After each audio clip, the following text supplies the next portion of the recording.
கண்ணியத்திற்குரிய சகோதர சகோதரிகளே, தற்பொழுது ஆங்கில நாள்காட்டி அடிப்படையில் வெள்ளிக்கிழமையினுடைய இரவில் நாம் அனைவரும் இருக்கிறோம். பிறை கணக்கீட்டின்படி சனிக்கிழமையினுடைய இரவில் நாம் தற்பொழுது நுழைந்திருக்கிறோம். தற்பொழுது இதில் சொல்லக்கூடிய விஷயங்கள் நம்முடைய தொப்புள் கொடி உறவுகளை கடந்து இஸ்லாமிய சொந்தங்களுக்கும் அனைத்து ஜமாத்தார்களுக்கும் கண்ணியம் மிகுந்த ஆலிம் பெருமக்களுக்கும் சேர வேண்டும் என்கின்ற ஒரு சிறந்த நோக்கத்தோடு தான் இந்த கூட்டத்தை நாம் ஏற்பாடு செய்திருக்கிறோம். இன்று இது ரபியுல் அவ்வல் மாதத்தினுடைய முதல் நாள்.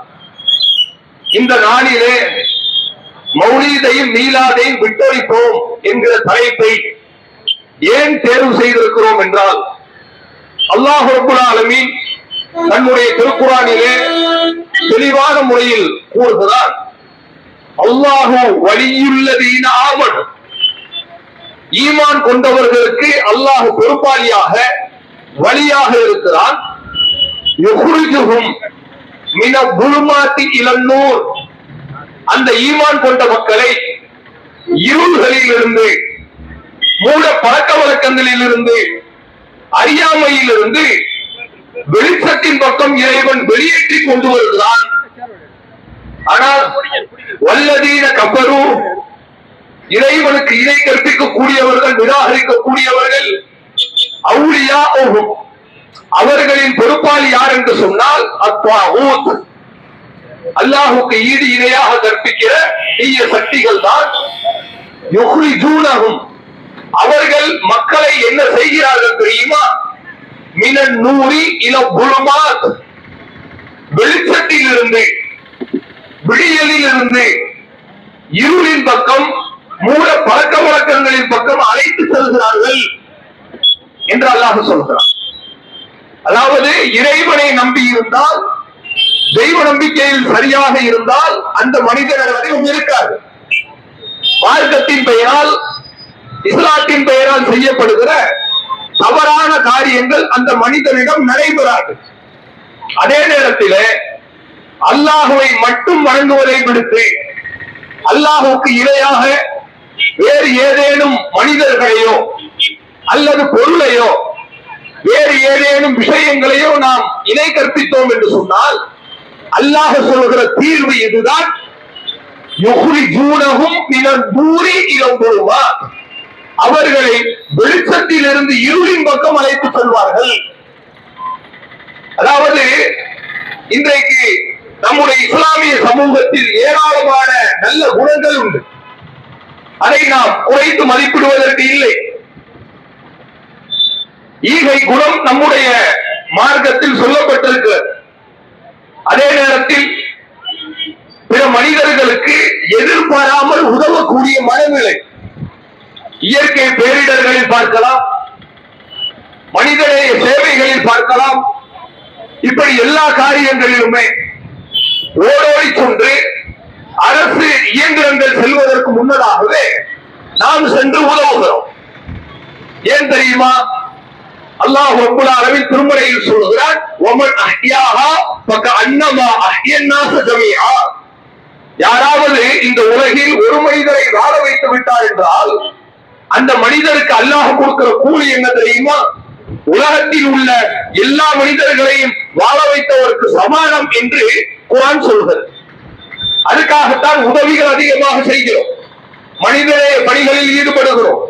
இப்படி ஒரு புறத்தில் மிகப்பெரிய அளவில் பல நல்ல சிந்தனைகளை, செயல்களை செய்தாலும் கூட இஸ்லாமிய சமூகத்திடம் இருக்கிற ஒரு கவலைக்குரிய, வேதனைக்குரிய விஷயம் என்னவென்றால், மார்க்கத்தின் பெயரால் மார்க்கத்தில் இல்லாததை செய்வதுதான். இது மிகவும் வேதனையானது. ஏன் தெரியுமா? நபி ஸல்லல்லாஹு அலைஹி வஸல்லம் அவர்கள் நமக்கு இஸ்லாத்தை கூறிவிட்டு அவர்கள் ஒரு அற்புதமான உபதேசத்தை நமக்கு சொன்னார்கள். மக்களே, லா துத்ரூனி கமா அத்ரத்தின் நஸாரா ஈஸா இப்னு மரியம், நஸாராக்கள் மரியமுடைய மகன் ஈசா நபி அவர்களை புகழ்ந்தது போல என்னை நீங்கள் புகழாதீர்கள். ஏன் புகழக்கூடாது தெரியுமா? நான் புகழ்வதற்கு தகுதியானவன் இல்லை. யோசித்து பாருங்கள்.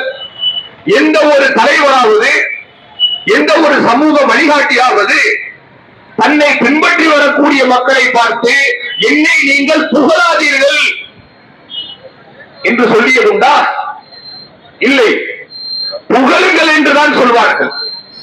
ஏன் புகழாமல் வேடிக்கை பார்த்து கொண்டிருக்கிறீர்கள்? போடுகிறான் என் நடத்துற மாலைய அப்படின்னு சொன்னார்கள். நானே பார்த்திருக்கிறேன். ஏன் எனக்கு சால்வை அறிவிக்கவில்லை கேட்பார்கள். ஏன் நான் வரும் பொழுது நீ ஆஹா ஓஹோ என்று என்னை புகழ்ந்து தள்ளவில்லை கேட்பார்கள்.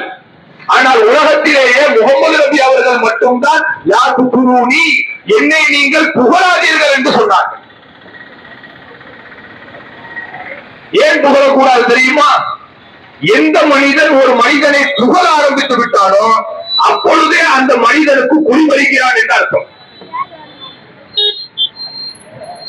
அரசியல் கட்சியினர்கள் தன்னை யார் அதிகமா புகழ்ந்து பேசுறாங்களோ அவங்களுக்கு அதிகமா முக்கியத்துவம் கொடுப்பாங்க. சாதாரணமான ஆளாதான் இருப்பாரு, ஆனா நல்ல தூக்கத்துக்கும் தூக்கணும். நீங்க தான் அடுத்த முதலமைச்சர், உடனே தலையில் ஐசத்துக்கு ஏற்ற மாதிரி ஆயிடும் போல. நீங்க தான் அடுத்த பிரதமர் கூட சொல்றது ஆள் இருக்கு, 1000-2000 ரூபாய் கொடுத்தா. இப்படி புகழ்ந்த உடனே மனுஷன் அந்த புகழ்ல மயங்கிடுவான். சரிங்களா? ஆனால் நன்றாக கவனித்துக் கொள்ளுங்கள். ஒரு மனிதன் இன்னொரு மனிதனை பார்த்து கூடை கும்பிடு போட்டால் அவனை இவன் குனிந்து வணங்கி புகழ்ந்தானே, ஆனால் ஒவ்வொரு கும்பிடுக்கு பின்னாலும் ஒரு குத்துவால் ஒளிந்திருக்கிறது என்று சொல்வது நம்முடைய தமிழக அரசியல் வரலாற்றில் பார்க்கிறோம். யார் ஒரு அரசியலிலே ஒரு மனிதனை அளவு கடந்து புகழ்கிறாரோ அந்த மனிதன் தான் மேலுள்ள நபருக்கு குடிமறித்த வரலாறை தமிழக அரசியலில் பார்த்திருக்கிறோம். இதை கவனத்தில் வச்சுதான் முகமது நபி அவர்கள் என்னை நீங்கள் புகழாதீர்கள் அவங்களே முதல்ல சொல்லிட்டாங்க. எனக்கு புகழ்ச்சி தேவையில்லை, ஆஹா ஓஹோ என்கிற வாசகங்கள் எனக்கு தேவை கிடையாது. உன்னுடைய புகழை கேட்டு நான் நல்லவன் என்று நிரூபிக்க வேண்டிய அவசியம் எனக்கு இல்லை. நீங்கள் என்ன செய்யுங்கள் தெரியுமா? அப்துல்லா, நீங்கள் என்னை பார்த்து சொல்லுங்கள், இதோ இந்த முகமது நபி அவர்கள் அல்லாஹ்வினுடைய அடிமை என்று சொல்லுங்கள். நான் அவனுடைய தூதுவன் என்று சொல்லுங்கள். அதுதான் எனக்கு மரியாதை. என்னை புகழ்வதல்ல. என்னை நீங்கள் உண்மையில் புகழ வேண்டும் என்று சொன்னால் என்னை அல்லாஹ்வுடைய அடிமை என்று ஒத்துக்கொள்ளுங்கள் என்று சொல்கிறார்கள். இப்பேற்பட்ட நபி அவர்கள் வாழும் பொழுது தன்னை புகழ்ந்து பாடல் படித்தவர்களை குறிப்பிட்டு பாராட்டுவதற்கு பதிலாக ஏன் இப்படி புகழ்கிறீர்கள், அல்லாஹ் மட்டும்தான் புகழுக்குரியவன் என்று அவர்களுடைய கருத்தை கட்டி போட்ட நபி அவர்கள் என்னை புகழுங்கள் என்று வாழ்வில் ஒரு முறையாவது சொல்லி இருக்கிறார்களா? இல்லை. ஆனால் இன்றைக்கு நம்முடைய சமூகத்திலே பெரும் கவலைக்குரிய வேதனைக்குரிய விஷயம் என்ன தெரியுமா? ரபியுல் அவ்வலினுடைய வாதம் வந்து விட்டாலே 12 நாட்களும் அல்லாஹ்வுடைய தூதரை புகழ்கிறோம் என்கிற பெயரால், நபியின் நேசத்தை நாங்கள் வெளிப்படுத்துகிறோம் என்கிற பெயரால் மௌலீது பாடல்கள் ஓதப்படுவதை பார்க்கிறோம். அந்த மௌலீது ஓதக்கூடாது, மீளாது கொண்டாட்டம் கூடாது என்பதைத்தான் நாம் சொல்கிறோம். இது ஏதோ போகிற போக்கில் சொல்கிற வாசகம் அல்ல. மௌலீது ஓத எங்களுக்கு தெரியவில்லை, அதனால் ஓதாதீர்கள் என்று சொல்லவில்லை. சரளமாக மௌலீது ஓத தெரிந்தவர்களாக இருந்தும் கூட அப்படி ஓதினால் அதை வைத்து மக்களிடம் பணத்தை நாம் சம்பாதித்துக் கொள்ளலாம் என்கிற வாய்ப்பு இருந்தும் கூட மார்க்கத்தில் அது தடுக்கப்பட்டிருக்கிறது என்கிற ஒரே காரணத்திற்காக அந்த மௌலீதை மீளாதை விட்டொழிக்க வேண்டும் என்பதுதான் நம்முடைய பிரச்சாரம். நன்றாக கவனித்து பாருங்கள். நபி ஸல்லல்லாஹு அலைஹி வஸல்லம் அவர்களின் மீது இந்த மௌலீது பாடல் வரிகளில் சொல்லப்படுகிற இட்டு கட்டப்பட்ட பொய்யை பாருங்கள். அனைத்தையும் முறையும் கேட்டுவிட்டு அனைவரும் முடிவெடுக்கலாம். ஓதலாமா கூடாதா என்று வெறுமன இந்த ஜமாத் ஓதலாம் சொல்றாங்க, தவி ஜமாத் ஓதக்கூடாது சொல்றாங்க என்று முடிவெடுக்க வேண்டாம். மௌலீது அரபியில் இருக்கிறது. ஆனால் அரபியில் இருக்கிற வாசகம் தெரியுமா? நாம் நபி ஸல்லல்லாஹு அலைஹி வஸல்லம் அவர்களின் மீது ஒரு காரியத்தை தவறாக சொல்வதற்கு அவ்வளவு அச்சப்படுகிறோம், பயப்படுகிறோம். ஆனால் மௌலீதினுடைய வரிகளை பாருங்கள். நபி ஸல்லல்லாஹு அலைஹி வஸல்லம் அவர்கள் குழந்தையாக பிறந்த பருவத்தை பற்றி அவர்கள் பாடலில் படிக்கிறார்கள் அரபியிலே. அந்த பாடலில் நபி அவர்களின் மீது பெய்யை பார்க்கிறோம். ரசூல் ஸல்லல்லாஹு அலைஹி வஸல்லம் சின்ன குழந்தையா பிறந்துட்டாங்க. மௌலீதில் ஒரு வாசகத்தை நான் படிக்கிறேன். பிறந்த உடனே அப்துல் முத்தலிப், அவருடைய பாட்டனார் அப்துல் முத்தலிப் கையில எடுத்துக்கொண்டு பார்க்கிறார். பார்த்த உடனே சின்ன குழந்தையா இருக்கிற ரசூலுல்லா அப்துல் முத்தலிப்பை பார்த்து சிரிக்கிறாங்களாம். சரி, குழந்தை சிரிக்கும், அதை கூட எடுத்துக்கலாம். சிரிச்சு விட்டு அப்துல் முத்தலிப் தன்னுடைய பேரப்பிள்ளையை பார்த்து ஒரு பாடல் படிக்கிறாராம். பாருங்கள், அதில் வருகிற வாசகத்தை கவனியுங்கள். அதாவது அல்ஹம்துலில்லாஹி அல்லதி அஅதானி ஹாதல் குலாம், இந்த தூய்மையான அழகான பிள்ளையை அல்லாஹ் கொடுத்திருக்கிறார், எல்லா புகழும் அல்லாஹ்வுக்கே. அப்துல் முத்தலிப் சொல்கிறாராம். சரி, அடுத்து பாருங்கள். இந்த குழந்தை யார் தெரியுமா? ஒரு சாதாரண ஒரு மனிதர் அல்ல. அதாவது அன்தல்லதி சுன்னீத ஃபில் குர்ஆனி அஹ்மத் மக்தூபன் அலல் ஃபிதான். இது எவ்வளவு பெரிய பொய் என்று யோசித்து பாருங்க.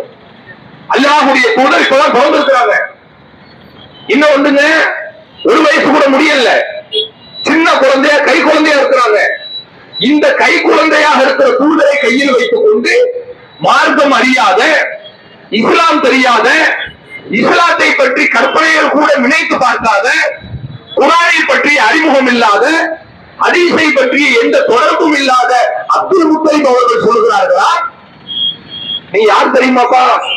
அன்தல்லதி சுன்னீத ஃபில் குர்ஆனி அஹ்மத், உன்னை பத்தி தான் அல்லாஹ் சொர்க்கத்துல அகமதுன்னு எழுதி வச்சிருக்கான் சொல்ற. எப்படி சொல்ல முடியும்? யோசிச்சு பாருங்க. அதாவது குர்ஆனிலே முகமது நபி அவர்களை பற்றி அகமது என்கிற பெயர் வந்தது உண்மை, அதை நான் மறுக்கவில்லை. கேள்வி என்ன தெரியுமா? நபி ஸல்லல்லாஹு அலைஹி வஸல்லம் அவர்களுடைய 40வது வயதில் தான் குர்ஆன் வருகிறது. 40வது வயதுல தான் குர்ஆன் வருகிறது. ரசூலுல்லாஹ்வுக்கு இந்த 40 வருஷம் கழிச்சுதான் நம்ம பேர் அல்லாஹ் குர்ஆன்ல அஹ்மதுன்னு சொல்லி இருக்கான். ரசூலுல்லாஹ்க்கே தெரியுங்க. தௌராத் வேதத்திலே இதற்கு முன்னால் அஹ்மது என்கிற நபி வருவார் சொல்லப்பட்ட செய்தி குர்ஆன்ல இருப்பது ரசூலுல்லாஹ்க்கு நபியாக மாறும் பொழுதுதான் தெரியும். வேற எந்த மக்களுக்கும் தெரியாது, நபிக்கே தெரியாது. இப்படிப்பட்ட அல்லாஹுக்கு மட்டும் தெரிந்திருக்கிற ஒரு உண்மை குர்ஆன் இறங்குவதற்கு 40 ஆண்டுகளுக்கு முன்பே அப்துல் முத்தலிபுக்கு தெரிகிறது என்று சொன்னால், மறைமுகமாக மௌலித் என்ன சொல்ல வருகிறது தெரியுமா? மறைவான ஞானம் அல்லாஹுக்கு மட்டும் இல்லை, அப்துல் முத்தலிபுக்கும் உண்டு என்று சொல்கிறது.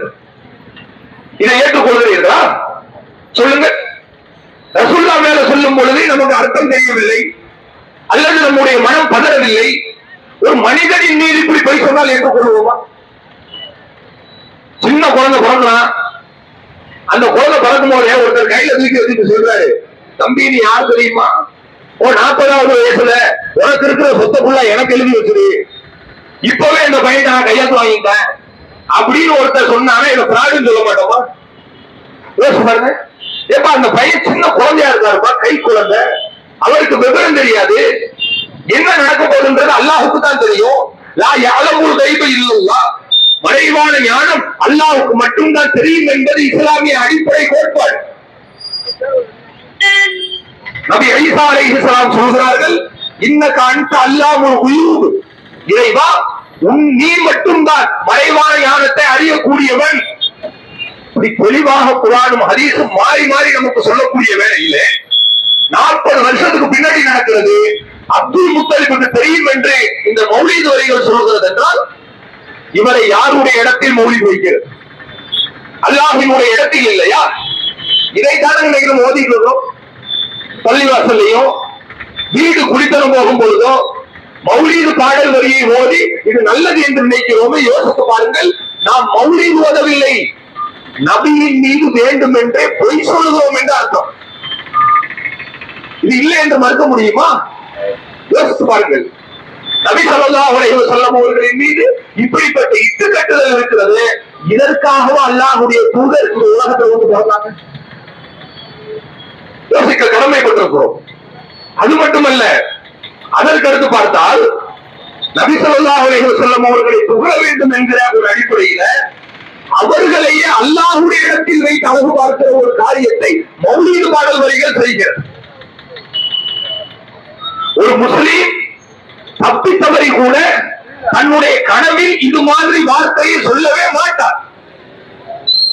சுயநினைவோடு இருக்கக்கூடிய ஒரு மனிதனால் இப்படிப்பட்ட வார்த்தைகளை உதிர்க்க இயலாது.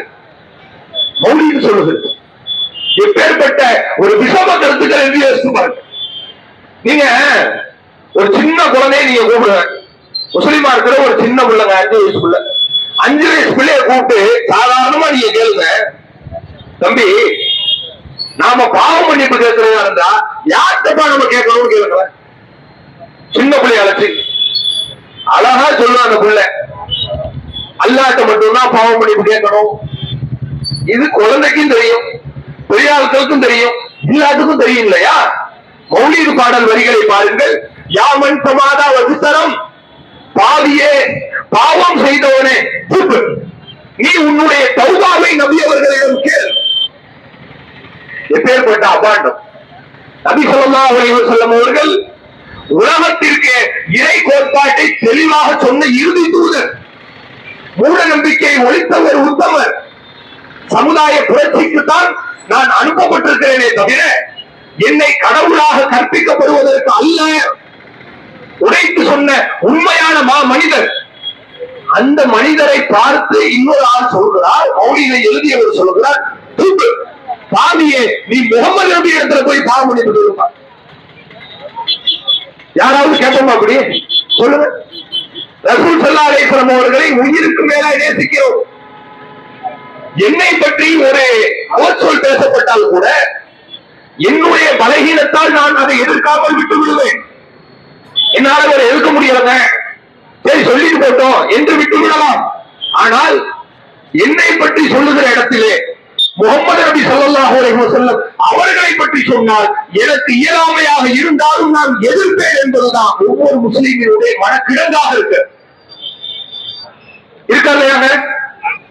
சின்ன குழந்தை முதற்கொண்டு என்னுடைய தலைவர் முகமது நபி அவர்களை தவறாக பேசிவிட்டானா நான் அதற்கு பதில் சொல்கிறேன் என்று வருகிறோம். சில வருடங்களுக்கு முன்னால் அமெரிக்கால ஒரு யூதன் நபி அவர்களை தவறாக சித்தரித்து ஒரு படத்தை வந்து ரிலீஸ் பண்ணான். அதுக்கு உருவகத்துல உள்ள எல்லா முஸ்லீமும் ரோட்ல வந்து நின்னோம். 5 வேளை தொழுகிற முஸ்லீமும் நின்னோம், தொழாத முஸ்லீமும் நின்னோம், குர்ஆன் ஓத தெரிஞ்சவங்களும் நின்னோம், தெரியாதவங்களும் நின்னோம். ஏன் நின்னோம் தெரியுமா? என்னுடைய நபிப்பா. எப்ப நபி ஸல்லல்லாஹு அலைஹி வஸல்லம் அவர்களுக்கு சிலை கிடையாது, அவர்களுக்கு தாரையிடப்பட்டே அழிக்க மாட்டோம், மாலை மரியாதை நாங்கள் செய்யவில்லை, அவருக்கு கொடுக்கிற ஒரே மரியாதை அவருடைய வார்த்தையை கடைபிடிக்கிறோம், அவ்வளவுதான். இந்த ஒரு ஈர்ப்பின் அடிப்படையில அந்த நபியை பத்தி தப்பா பேசுறான் என்று உணர்வு பூர்வமாக அல்ல, சிந்தனை பூர்வமாகவும் வந்து நின்ற மக்கள் தான். அப்படி நின்றது உண்மை என்று சொன்னால் நபி அவர்களினுடைய வாக்கை காப்பாற்றணுமா? நபி ஸல்லல்லாஹு அலைஹி வஸல்லம் அவர்கள் நீங்க அல்லாஹ்விடத்துல தான் தௌபா செய்யணும், தூபு இலல்லாஹ், மக்களே நீங்கள் அல்லாஹ்விடத்தில் கேளுங்கள் என்று சொல்லி இருக்கும் பொழுது அப்பட்டமாக மௌலீது வரிகள் சொல்லுகிறது தூப்பு. நீங்க ரசூலுல்லாஹ்ட்ட போய் கேளு, வஅதரிஃப், போ சீக்கிரமாக சென்று உன்னுடைய பாவங்கள் அனைத்தையுமே அவரிடத்தில் ஒத்துக்கொள் என்று சொல்கிறது. இதை சொல்றதுக்காக ரசூலுல்லாஹ் வந்தாங்க. ஓடோடி வந்து மக்கள் எல்லாம் நான் பாவம் செய்து விட்டேன் என்று சொல்லும் பொழுது நீ அல்லாஹ்விடத்துல தௌபா செய் என்றுதானே தூதர் சொன்னார்கள். ஒரு இடத்திலேயாவது ஏன் வந்து கேளுங்கப்பா சொல்லியிருக்காங்களாங்க? இல்லையே, நம்மளும் கேட்கறது இல்லையே. எத்தனை பேர் ரசூலுல்லாஹ்ட்ட பாவம் நீ கேட்பீங்க சொல்லு. இப்ப மகரிப் தொழுதுக்கு தானே வந்து நிக்கிறோம், உட்கார்ந்து இருக்காதுல இருந்து எல்லாருமே தொழுதுட்டு சலாம் கொடுத்துட்டு சுன்னத் முடிச்சுட்டு வந்து இருக்கிறோம். ஒரு ஆள் சொல்லுங்களேன், நான் தொழுவிட்டு துவா கேட்கவே தம்பி, யா அல்லாஹ் என் பாவத்தை மன்னிச்சுன்னு கேட்டேன். நபி ஸல்லல்லாஹு அலைஹி வஸல்லம் அவர்களே நீங்கள் என் பாவத்தை மன்னிச்சுன்னு கேட்டேன். ஒரு ஆள் சொல்லுங்க. மறந்தாலும் நம்ம கேட்போமா? ஏன் கேட்கறது இல்ல? இன்னல்லாஹ யக்ஃபிரு ذுனூப ஜமீஆ, பாவங்கள் அனைத்தையுமே மன்னிக்க கூடியவன் அல்லாஹ் தான். அதுல ஏற்ற இறக்கம் கிடையாது. இந்த பாவத்தை அல்லாஹ் மன்னிப்பான், இந்த பாவத்தை நபி மன்னிப்பாங்க. பிரிவுடை அல்ல, முழுவதுமே அல்லாஹ் தான் மன்னிப்பான். புரிஞ்சு வச்சிருக்கோமா இல்லையா? நம்முடைய பாலர்பான புரிதலுக்கு எதிராக நாம் தெரியாத ஒரு மொழியிலே ஒரு வாசகத்தை ஓதுகிறோம் என்று சொன்னால் யோசிக்க கடமைப்பட்டிருக்கிறோமா இல்லையா? நம்ம சொத்து வச்சிருக்கிறோம், மனை வச்சிருக்கிறோம். மனை ஒருத்தர் எழுதி வாங்குறாரு, அரபியில எழுதி வாங்குறாரு. அப்படி வச்சுங்க, அரபியில எழுதி நீ கையெழுத்து கொடுப்பா சொல்றாங்க. அரபியில இருக்கு, மாஷா அல்லாஹ், இந்தாங்க என் கையெழுத்து. இப்படி யாரா போடுவோமா? ஏன் போக மாட்டோம்? நீ மன சொத்து விஷயம்பா, அது அரபியில இருந்தாங்க, இங்கிலீஷ்ல இருந்தாங்க, முதல்ல என்னன்னு படிச்சு சொல்ல. எனக்கு உலக விஷயத்துல எப்படி நம்முடைய சிந்தனை வேலை செய்கிறது, அதை நான் தவறு என்று சொல்லவில்லை. அதான் புத்திசாலித்தனம். ஏமாறக்கூடாது இல்லைங்க, உலகத்துல ஏமாறக்கூடாதுன்னு சொல்ற மாதிரி மறுமையில ஏமாறக்கூடாதுன்னு சொல்றோம். அவ்வளவுதான் விஷயம். மௌலீத ஏன் ஓதக்கூடாது என்று சொல்கிறோம் என்றால் நம்முடைய மறுமையின் வெற்றியை அறிக்கிற ஒரு கிருமி செல்லாக இந்த மௌலீத பாடல் வரிகள் இருக்கிறது. யோசித்து பாருங்கள். நபி ஸல்லல்லாஹு அலைஹி வஸல்லம் அவர்களை ஒரு பாவத்தை மன்னிக்கக்கூடிய இடத்தில் வைக்கிறார்கள் என்றால் இது அல்லாஹ்வுடைய தூதரின் ஒரு வாக்கு கிடையாது என்பதை புரிந்து கொள்ளுங்கள். அது மட்டுமல்லாமல் அல்லாஹ்வுடைய தூதரின் மீதான வஞ்சக புகழ்ச்சி. ரசூலுல்லாஹ்வுக்கு புகழ் மாலைகள் சூட்டுகிறோம் என்கிற பெயர்ல ஒரு அரசியல் கட்சி தலைவர் மாதிரி ஆக்கிட்டான். என்ன நீங்க புகழ்கள் காசு கொடுத்து போக சொன்னாங்க ரசூலுல்லாஹ்? சொல்லுங்க, அப்படிலாம் கேட்டாங்களா? முதல்ல எப்படிப்பட்ட வார்த்தைகள் என்று பாருங்கள். இன்ன பைத்தன் அந்த சாக்கினுஹு, முகமது நபி அவர்களே, நீங்க உங்க வீட்டுல இருக்கும் பொழுது லைஸ முஹ்தாஜன் இல சுருஜ், விளக்கும் தேவை இல்லை, எந்த விதமான ஒரு லைட்டும் தேவை கிடையாது. ஏன் தெரியுமா? வஜ்ஹுக அல் வப்பா, உங்களுடைய முகமே லைட்டா தான் இருக்கு. இதை சொல்லுவாங்க. நாங்க சும்மா கவிதையா சொன்னோம், சிலையா சொன்னோம். ரசூல்லா சமுதாயத்திற்கு புரட்சி செஞ்சிருக்காங்கல்ல, அதனால நாங்க ஒளின்னு சொல்றோம்ன்றாங்க. அப்படி சொன்னா எப்படி சொல்லணும்? அல்லாஹ் குர்ஆனில் சொல்லுகிறான், அது ஜாஅக்கும் நூரும் முபீன், உங்களிடத்தில் தெளிவான ஒளி வந்திருக்கிறது. குர்ஆனை அல்லாஹ் சொல்கிறான். இதோட முடிச்சுக்கலாம். இதான் உண்மை. ஏன் தெளிவான ஒளி என்று சொன்னால், குர்ஆன் எப்படி கண்மூடித்தனமாக பழக்க வழக்கங்களை செய்து கொண்டிருக்கிற ஒரு மனித வாழ்விலே ஒளியை பாய்ச்சி அவனை நேர்வழியில் அழைத்து செல்கிறதோ, அது மாதிரி ரசூலுல்லாஹ் செய்வாங்க என்று சொன்னால் ஏற்றுக்கொள்ளலாம். என்ன சொல்றாங்க? வழிகேட்டில் இருக்கிறவங்க நேர்வழியை கொண்டு வருவாங்கன்னு சொல்றாங்க. அது இல்லங்க, ரசூலுல்லாஹ் வீட்டுல இருக்கும்போது விளக்கு போட தேவையில்லை, ரசூலுல்லாஹ் முகமே வெளிச்சமா இருக்கும். இது தேவையா? ரசூலுல்லாஹ்க்கு தேவையா? சொல்லுங்க. என்ன இப்படிலாம் நீங்க போகணும்னு சொன்னாங்களா? வீட்டுல தொடும் பொழுது ஆயிஷா அம்மையார் சுஜூது போவாங்க, நபி ஸல்லல்லாஹு அல்லாஹ்வுடைய தூதரவங்க சுஜூது போவாங்க. ஆயிஷா அம்மையார் உறங்கி கிடப்பார்கள். இருட்டு காரணத்தினால அவங்க கால் நீட்டி உறங்கி இருக்க தெரியாதான். ரசூலுல்லாஹ் சுஜூது வரும்போது கையை வச்சு ஆயிஷா அம்மையார தொடுவாங்க, லேசா தொடுவாங்க. தொட்ட உடனே நான் சுஜூதுக்கு வருகிறேன் என்று சமிக்கை கொடுக்கிறார்கள் என்று புரிந்து கொண்டு உடனடியாக தன்னுடைய காலை நான் மடக்கிக் கொள்வேன் என்று சொல்கிறார்கள். தொட்டுதான் காட்டுவாங்க. மடக்கிறோம் சொல்லும் பொழுது ஆயிஷா அம்மையார் சொல்றாங்க, ஏன் அப்படி தொட்டாங்க தெரியுமா? எங்க வீடுகள்ல விளக்கு கிடையாது, விளக்கு இல்ல, அப்புறம் எதுக்கு ரசூலுல்லாஹ் தொடணும்? தொடாம நான் உன்னை தொடர மாட்டேன், முகத்திலே லைட் பாத்துறீங்க, என்ன பண்ணுங்க, காலம் அடைக்கணுமா சொல்லியிருக்கிறாங்க. இது ஏன் சொல்லலை? இது எவ்வளவு பெரிய ஒரு இது.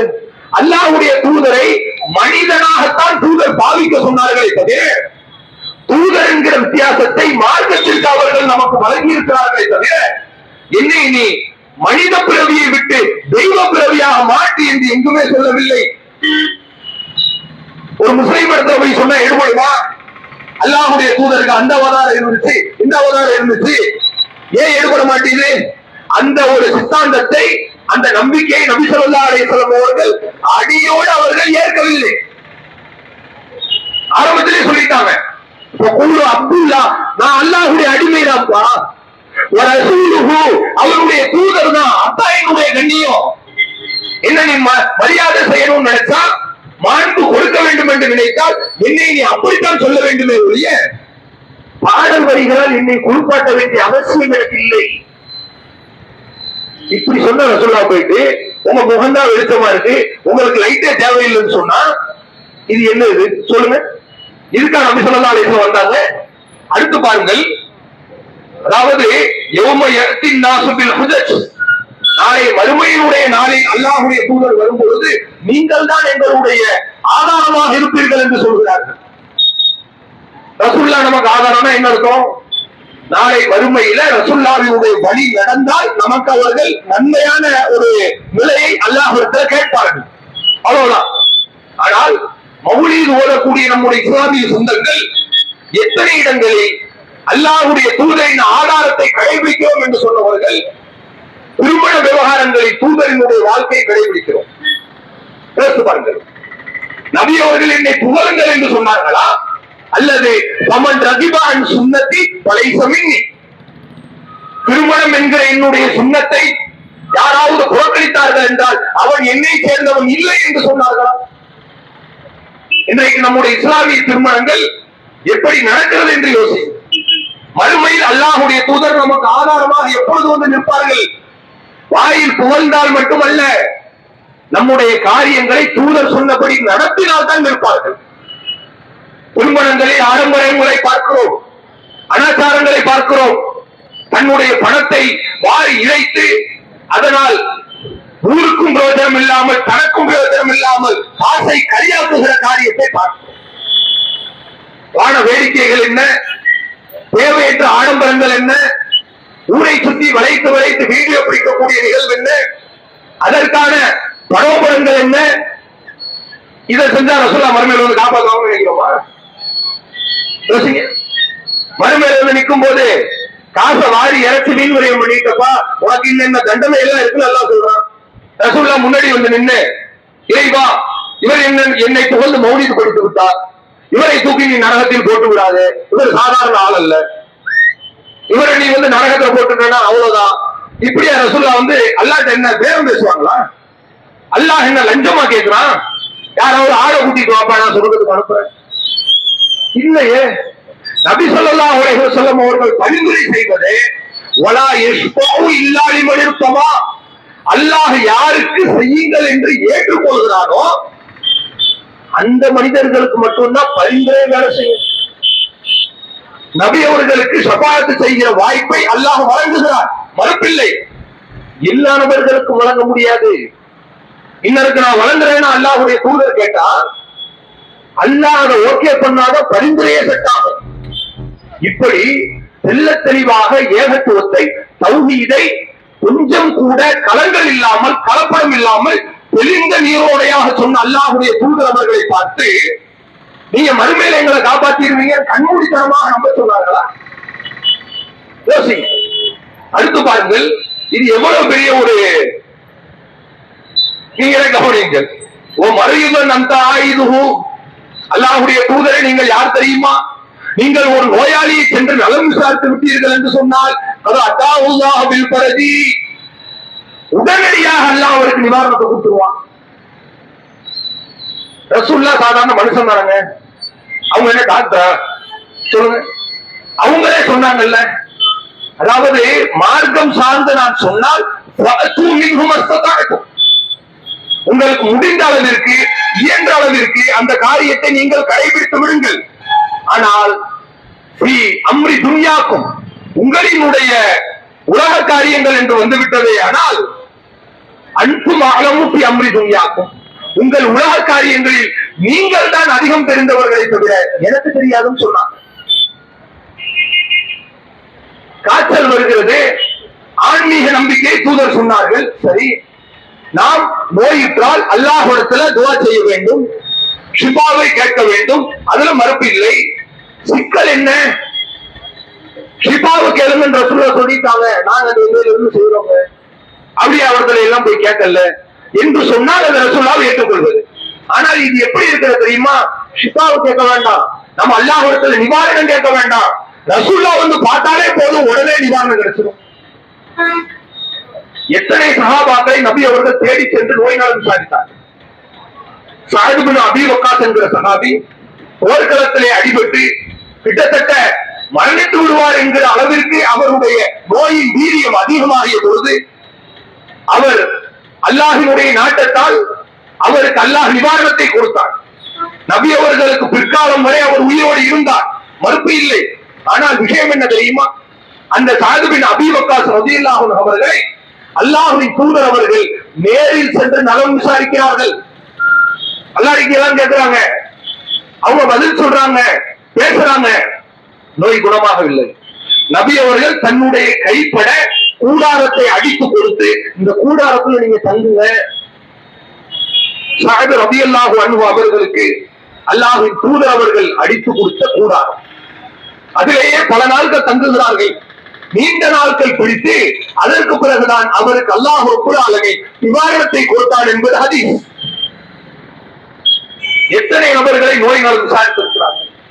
விசாரிக்கும் பொழுது அந்த மக்களிடத்துல போய் ரசூலுல்லாஹ் சொல்லும் போது, உடனே பாருங்க நான் வந்துட்டேன், உடனே உங்களுக்கு நிவாரணம் கிடைச்சிடும் சொல்லவே இல்லைங்க. ரசூலுல்லாஹ் எந்த இடத்துல இருந்தே தன்னை ஒரு ஹைப்போக்ரசி பண்ணி ஓவர் எஸ்டிமேட் பண்ணி பேசவே மாட்டாங்க. ஒரு கற்பனையை புகுத்தி நான் இப்படிதான் அப்படின்னு நினைச்சாங்க, நான் இதை விட மேலான ஆள். இந்த பழக்கமே ரசூலுல்லாஹ்ட்ட கிடையாது.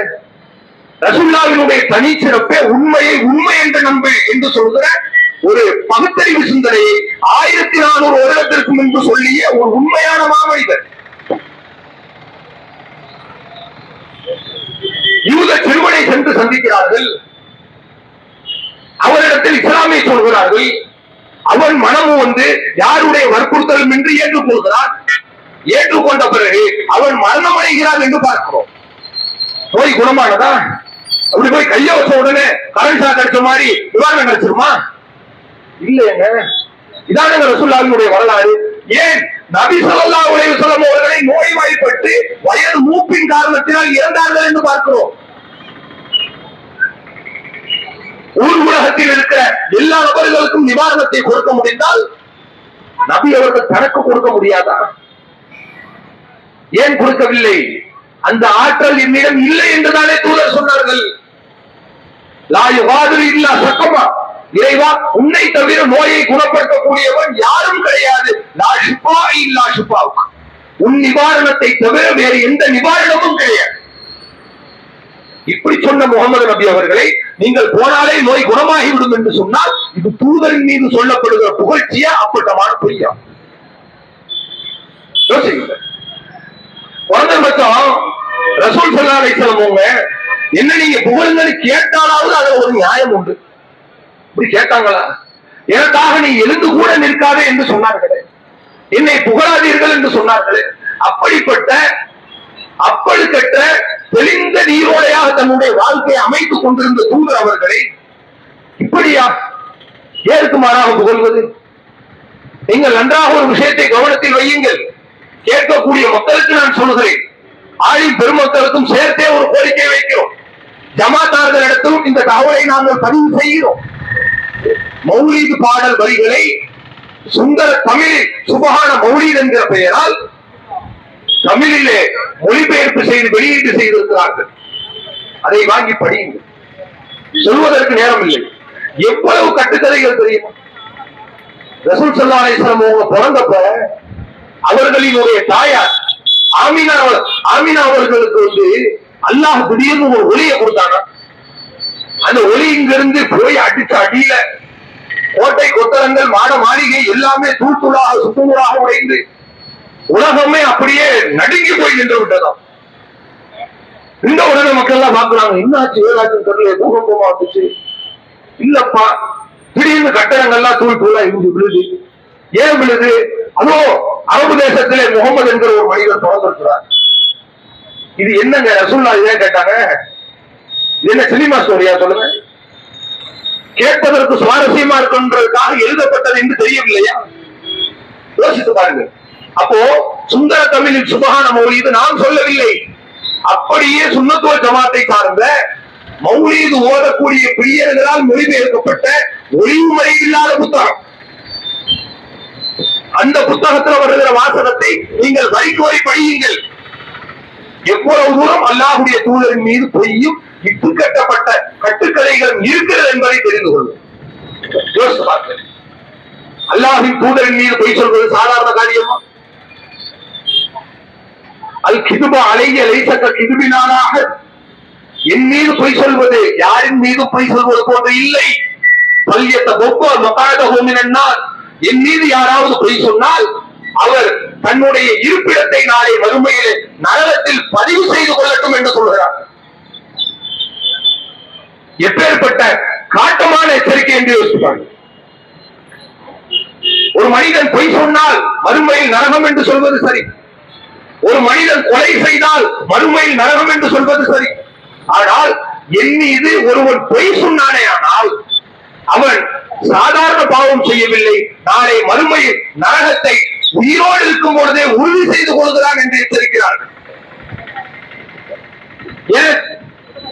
என் மேல 4 பொய்யை சேர்த்து சொல்லுங்கப்பா, கேட்கறதுக்கு நல்லா இருக்கட்டும், சொல்ல உண்டானுங்க, ஏங்க சொல்லல? தேவை கிடையாது. ரசூலுல்லாஹ்வுக்கு பொய் சொல்லிதான் உங்களை நீங்க புகழணும்னு அவசியமே இல்லை.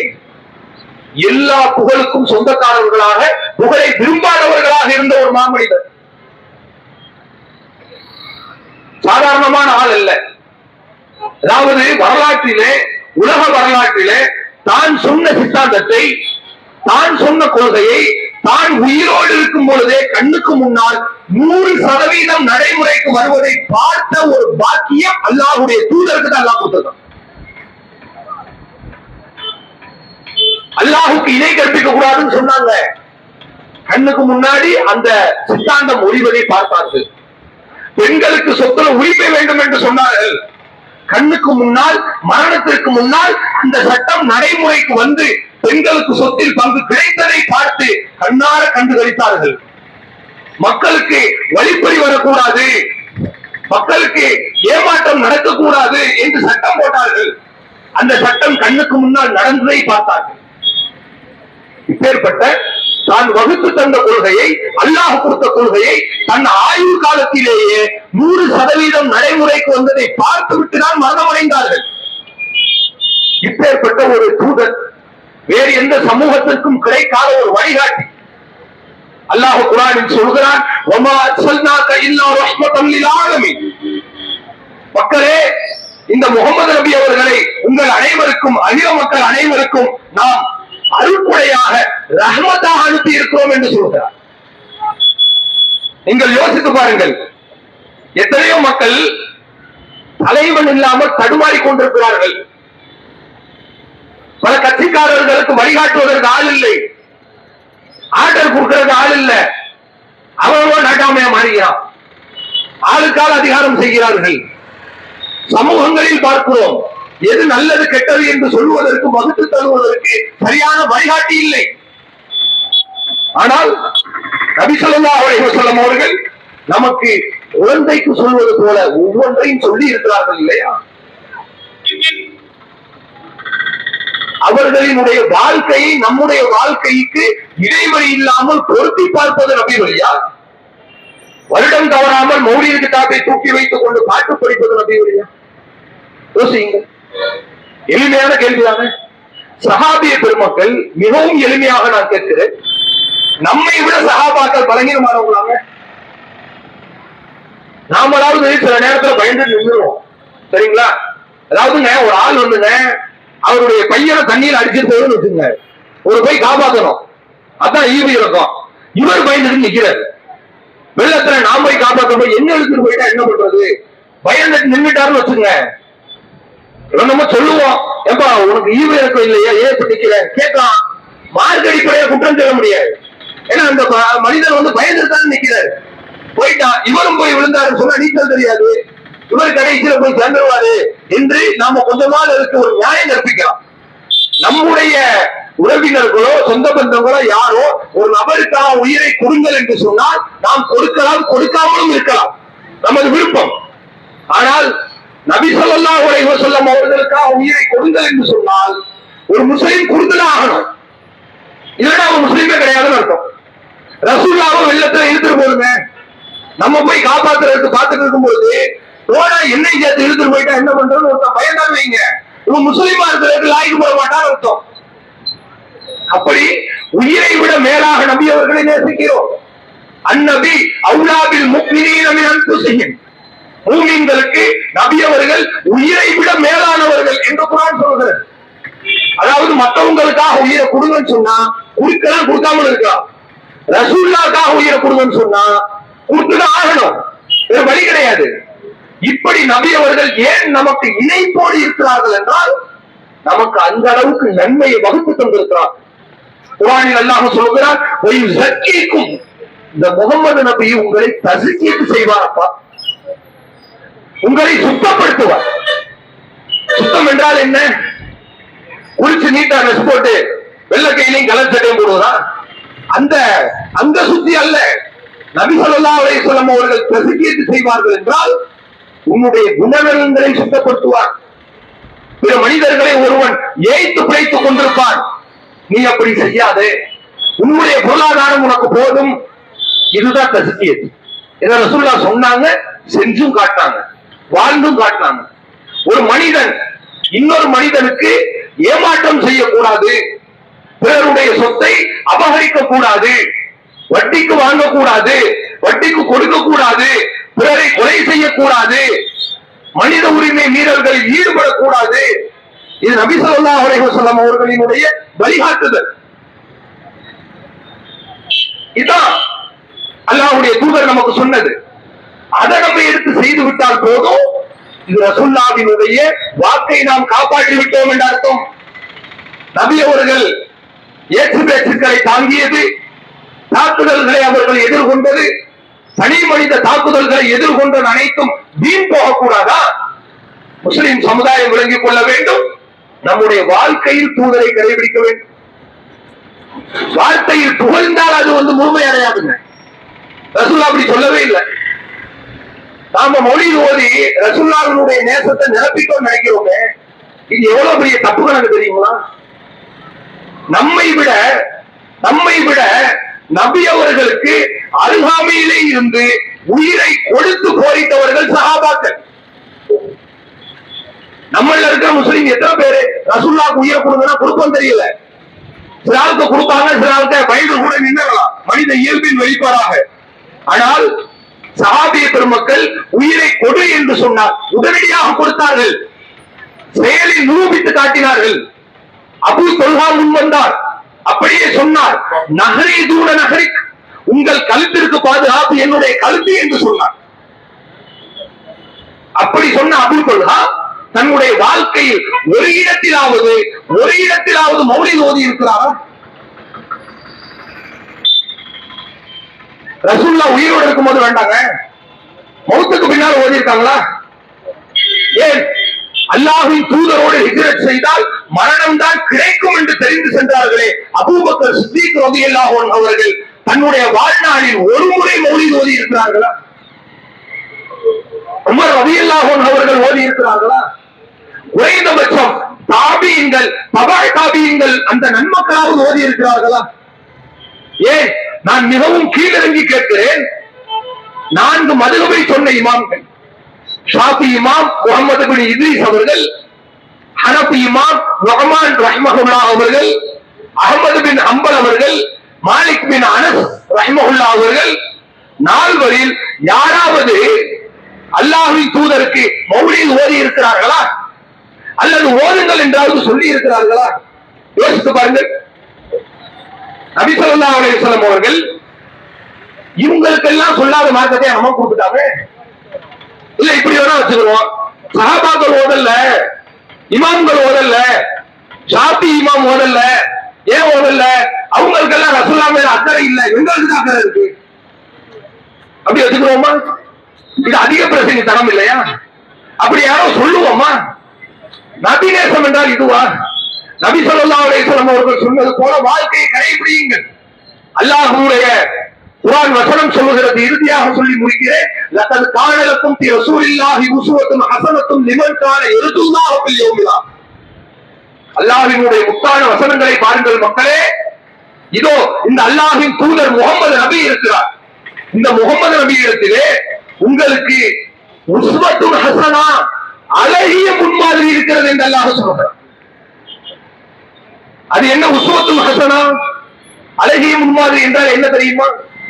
சாதாரண முன்மாதிரி என்பது ஒரு காரியத்தில் சுருங்கிக் கொள்ளும். சச்சின் டெண்டுல்கர் நல்லா விளையாடுவாரு, பேட்டிங் விளையாடுவாரு. பேட்டிங் மட்டும்தான் ரோல் மாடல். நீங்க மற்ற ஃபீல்டுக்கு போக வேண்டாம். பவுலிங் போடுறதுக்கு ரோல் மாடலா? பவுலிங் போட்டாங்கன்னா சிக்ஸா அடிப்பாங்க, பவுலிங் போட தெரியாது. அப்ப அந்த ஒரு விஷயத்துல அவன் நல்லா பண்ணுவான்னு அர்த்தம். இது role model. God of cricket புகழ்றான். ஏன்? இதுல நல்லா எனக்கு சொல்லி கொடுத்தாங்க.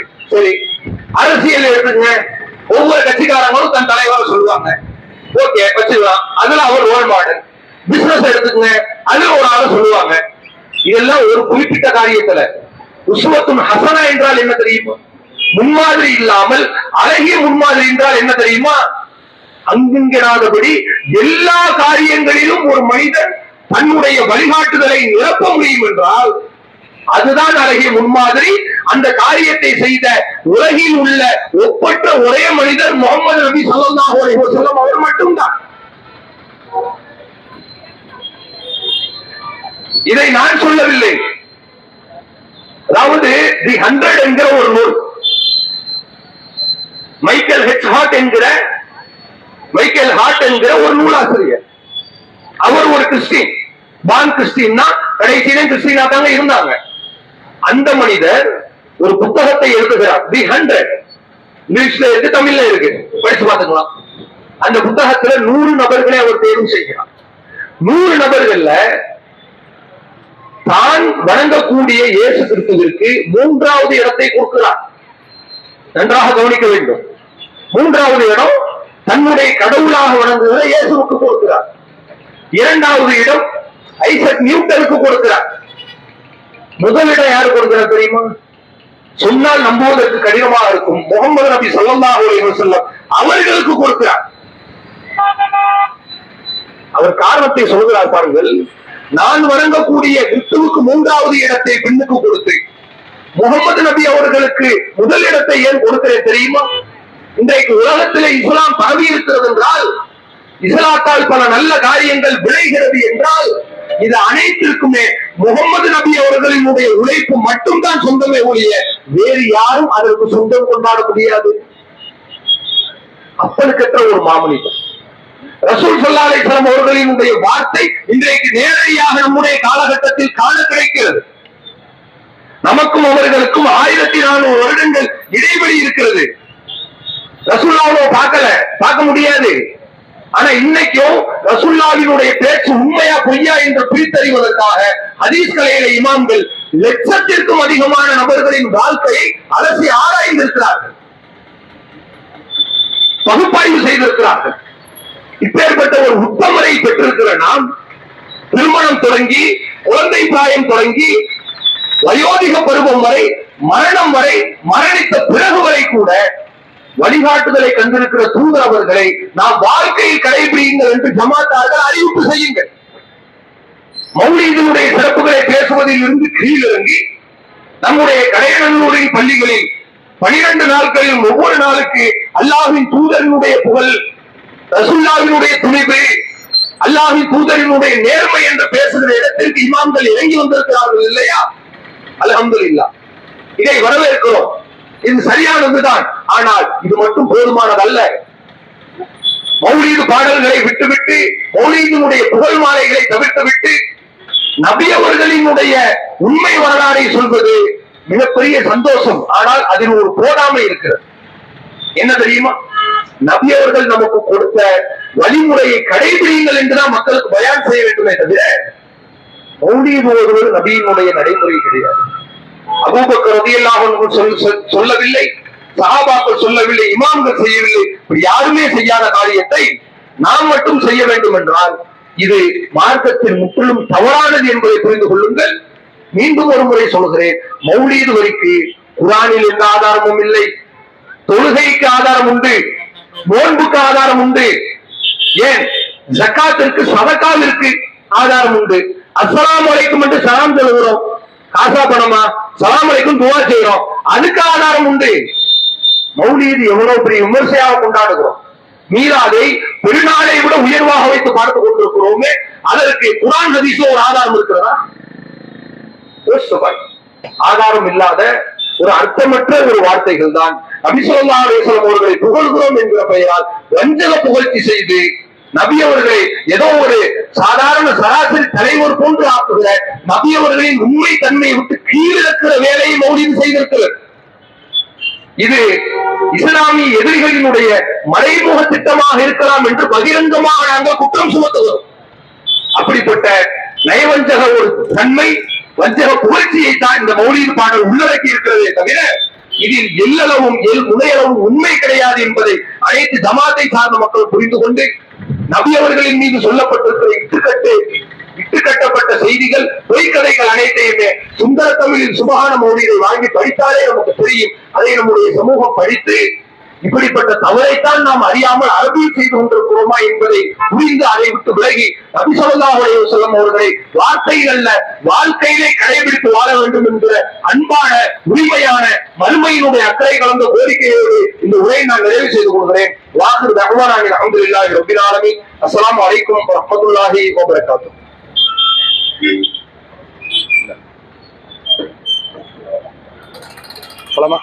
அன்பார்ந்த சகோதர சகோதரிகளே, ஒரே ஒரு அறிவிப்பை கூறி இந்த நிகழ்ச்சியை நிறைவு செய்கிறோம். இன்ஷா அல்லாஹ் நாளை மகரிப் தொழுகைக்கு பிறகு ரஹ்மானியாபுரம் தமிழ்நாடு தௌஹீத் ஜமாத் கடையநல்லூர் ரஹ்மானியாபுரம் கிளை சார்பாக ரஹ்மானியாபுரம் 6வது தெருவில் வைத்து இதுபோல மௌலூதுக்கு எதிரான மாபெரும் திருமணை கூட்டம் நடைபெறவிருக்கிறது. அதிலும் அனைத்து சகோதர சகோதரிகளும் பெரியோர்களும் கலந்து கொள்ளுமாறு உங்களை அன்போடு அழைப்பு விடுத்து இந்த நிகழ்ச்சியை நிறைவு செய்கிறோம். இந்த நிகழ்ச்சி சிறப்பாக நடைபெற உதவி செய்த ஏக இறைவனுக்கு எல்லா புகழும் உரித்தாகட்டுமாக. இந்த நிகழ்ச்சியில் மற்ற உதவிகள் ஏற்பாடுகள் செய்து வந்த அனைத்து சகோதரர்களுக்கும் அல்லாஹ்வுடைய அருள் புரியட்டுமாக என்று பிரார்த்தித்தவனாக இந்த நிகழ்ச்சியை நிறைவு செய்கிறோம். அல்லாஹ்வுடைய தூதர் அவர்கள் ஒரு சபை கலையும் பொழுது ஒரு அற்புதமான துவாவை கற்றுத் தந்திருக்கிறார்கள். அந்த துவாவை சொல்லி கலைந்து சொல்லுமாறு கேட்டுக்கொள்கிறோம். சுப்ஹானக்கல்லாஹும்ம வ பிஹம்திக அஷ்ஹது அல்லா இலாஹ இல்லா அன்த அஸ்தக்ஃபிருக வ அத்தூபு இலைக. அஸ்ஸலாமு அலைக்கும் வரஹ்மத்துல்லாஹ்.